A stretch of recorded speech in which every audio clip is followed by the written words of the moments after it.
Aturan mengenai ghanimah atau harta rampasan perang di surah Al-Anfal ini memiliki fakta sejarah yang sangat unik. Dalam sejarah syariat para nabi terdahulu, harta rampasan perang sama sekali tidak boleh diambil. Biasanya harta tersebut harus dikumpulkan di suatu tempat. Lalu Allah akan menurunkan api dari langit untuk membakarnya sebagai tanda bahwa perjuangan mereka diterima.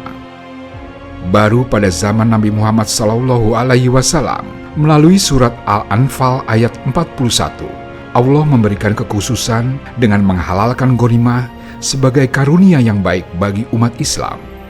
Ada fakta menarik mengenai kondisi pasukan Muslim saat Perang Badar yang dikisahkan dalam surat Al-Anfal.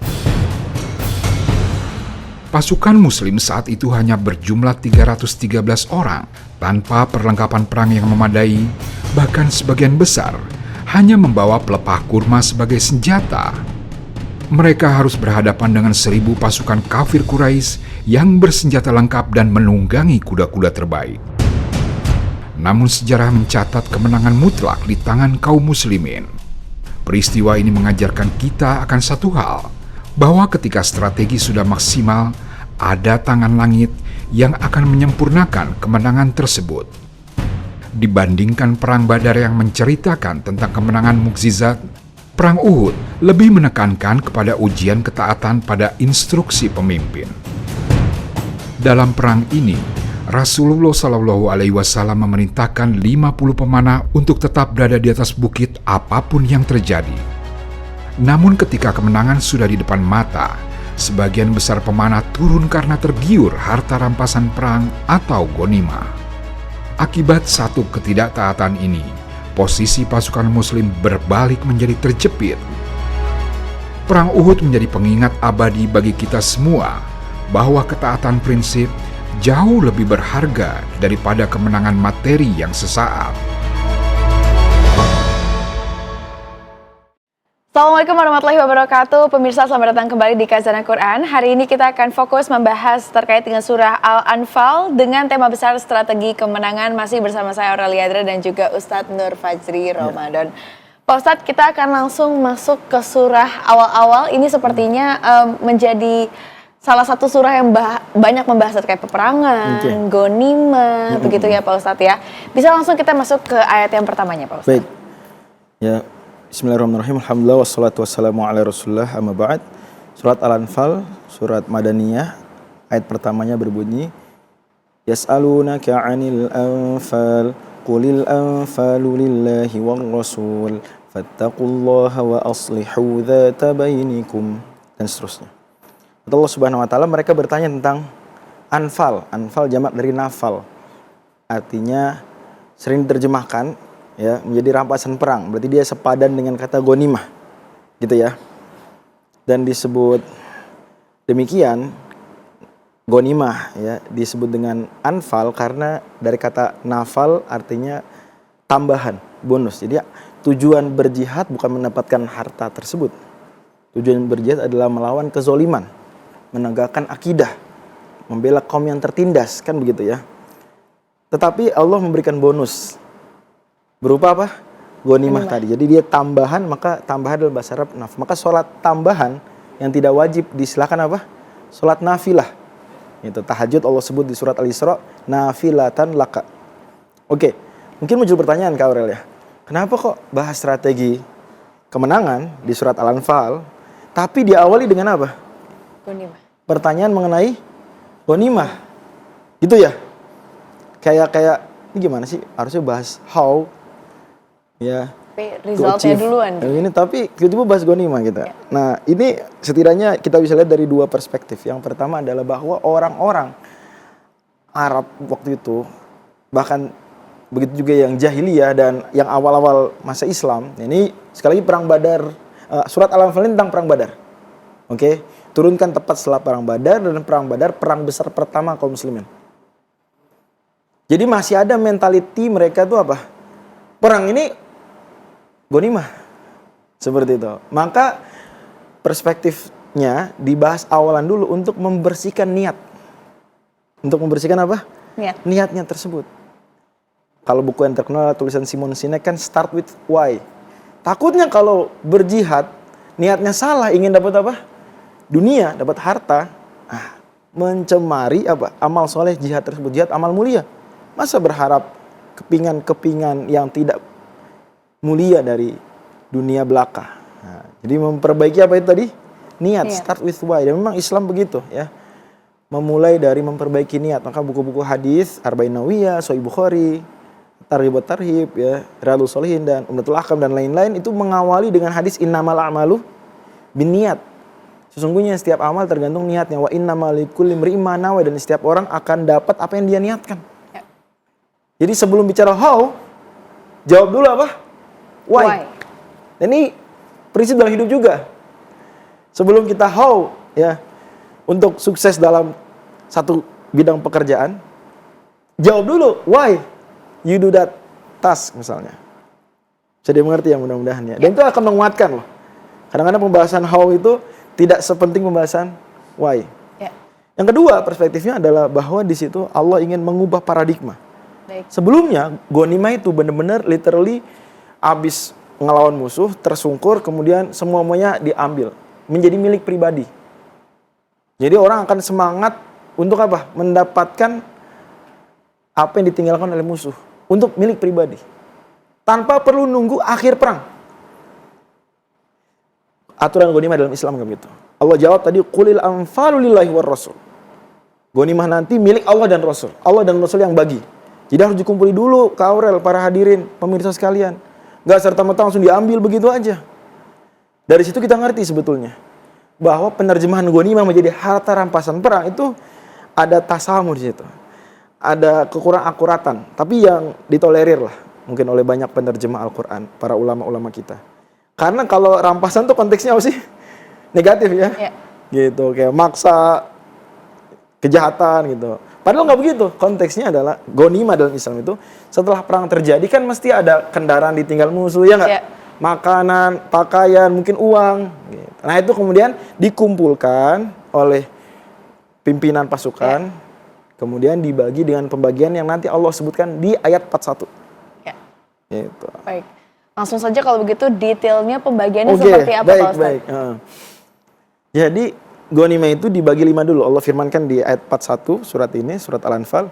Wa'lamu annama ghanimtum min syai'in fa anna lillahi khumusahu walirrasuli walidhil qurba wal yatama wal masakini wa banis sabil.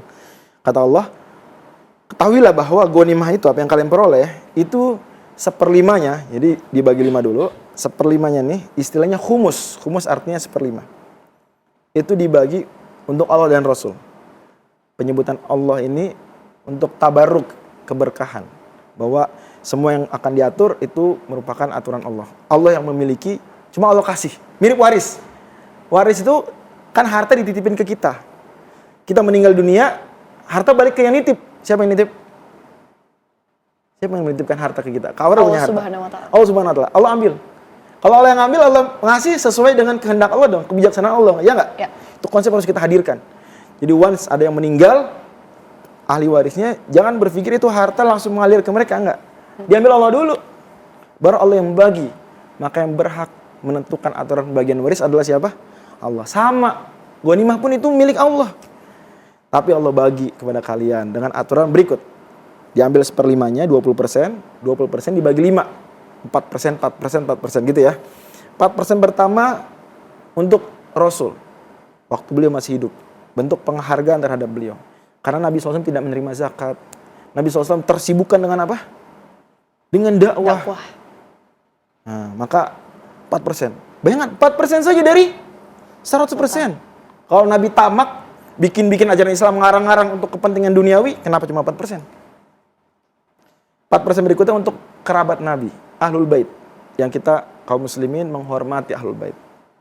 Secara proporsional, tidak meyakini mereka semua suci, tidak mungkin salah, atau disebut maksum, enggak. Tapi kita hormati, cintai karena mereka kerabat Nabi. Sebagaimana kita mencintai istri-istri Nabi, menghormati mereka. Mencintai para sahabat Nabi, menghormati mereka.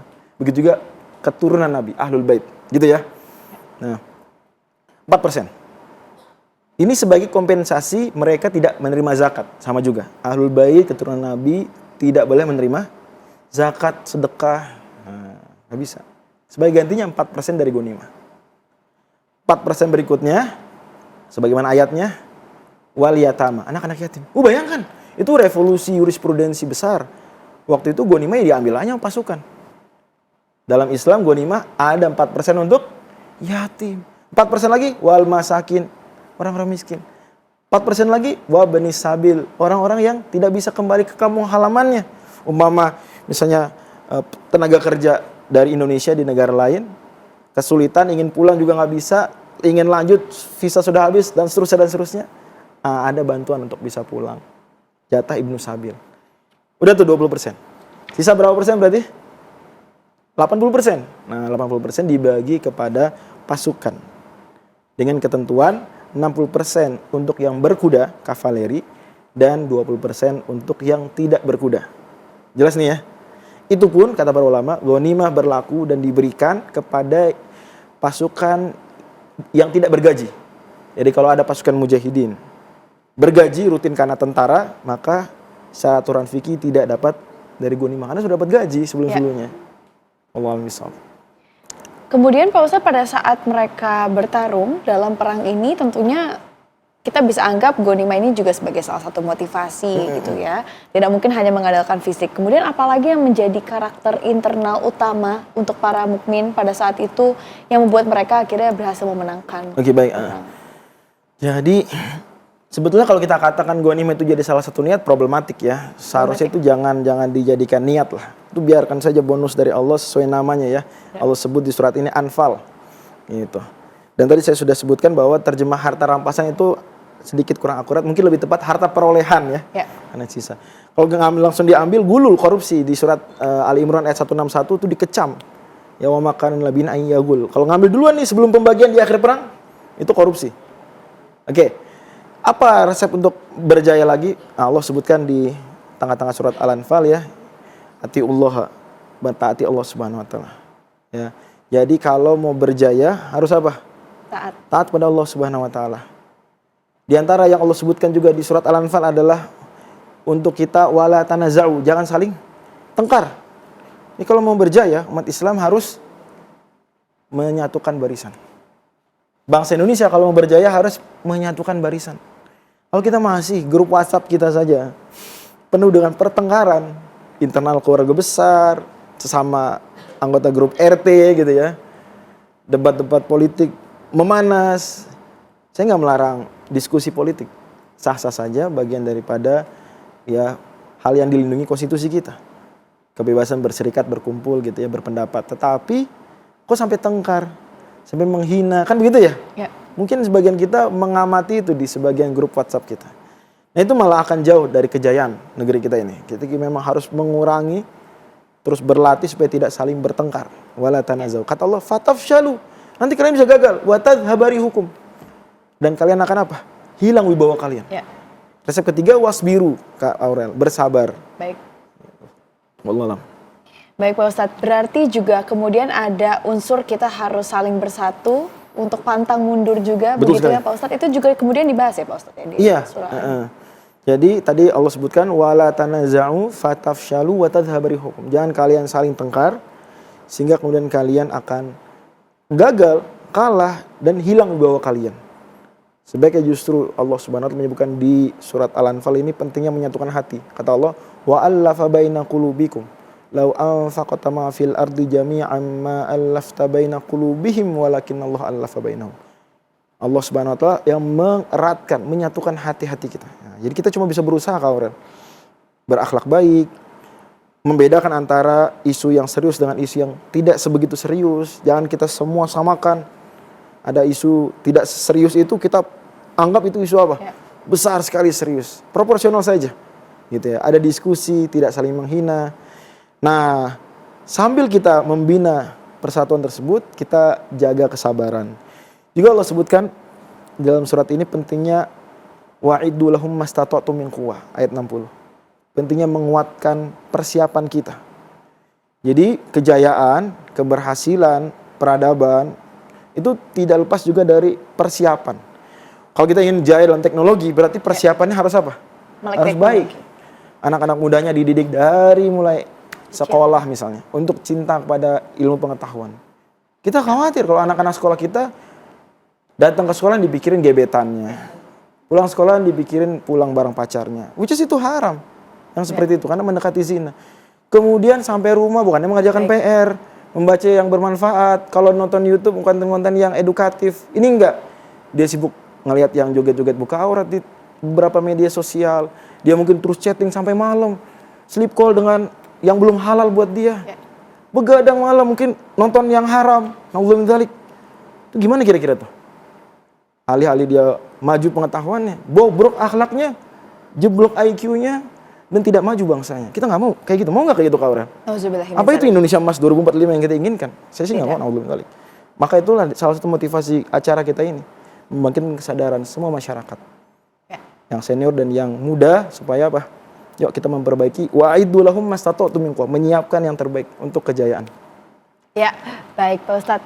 Kalau begitu kita kemudian akan masih membahas detail lebih lanjut lagi terkait dengan surat Al-Anfal. Tapi para pemirsa jangan kemana-mana karena kita akan kembali setelah jeda pariwara berikut ini.